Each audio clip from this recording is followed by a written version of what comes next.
Afternoon mga kasaksak. So ayan mga kasaksak. Kung may tanong nyo mga kasaksak kung nasaan akong lugar ngayon kasaksak, ayan o. Isang mapalang Sabado mga kasaksak. Kami po ay nandito sa New Zealand. New Zealand kami mga kasaksak. Na-selected kami sa agency na pinag-applyan namin mga kasaksak. Nag-apply po kami ng farm dito sa New Zealand. Na ano po kami, na-selected kami nakuha kami. Dalawa kami ng kasabayan kong nag-apply ng para New Zealand yan.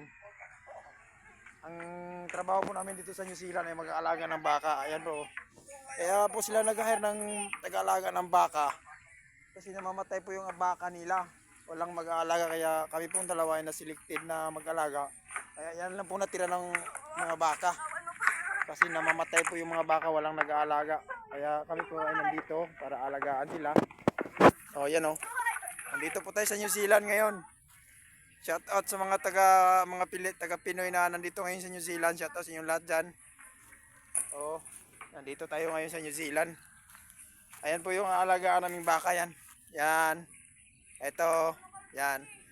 Marami daw to sila dati. Nasa mga kulang-kulang 300. Kaso lang na walang nag-aalaga sa kanila kaya naubos. 1, 2, 3, 4, 5 lang natira.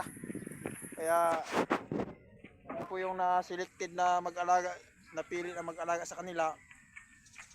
Kaya po kami ay nandito ngayon sa New Zealand. So ayan o. Oh, mayroon po tilapia. Mayroon po tayong nakitang tilapia dito sa ilog.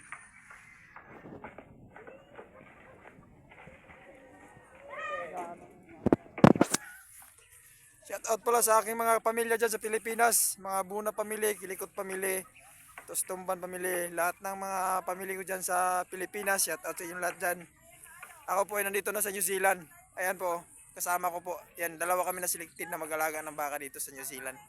So shout out sa inyo dyan taga Pilipinas. Magkikita-kita tayo sa sunod na taon pag uwi ko dyan sa Pilipinas.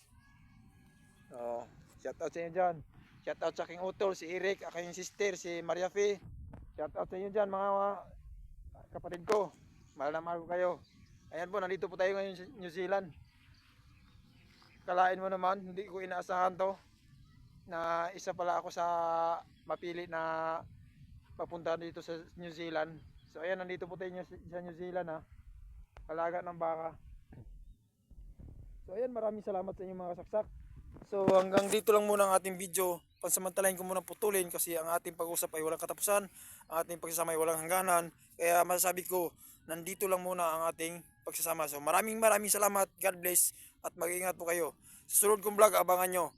Ipapakita ko pa rin sa inyo kung paano kami mag-alaga ng baka dito sa New Zealand. So maraming salamat. Abangan. To be continued my video.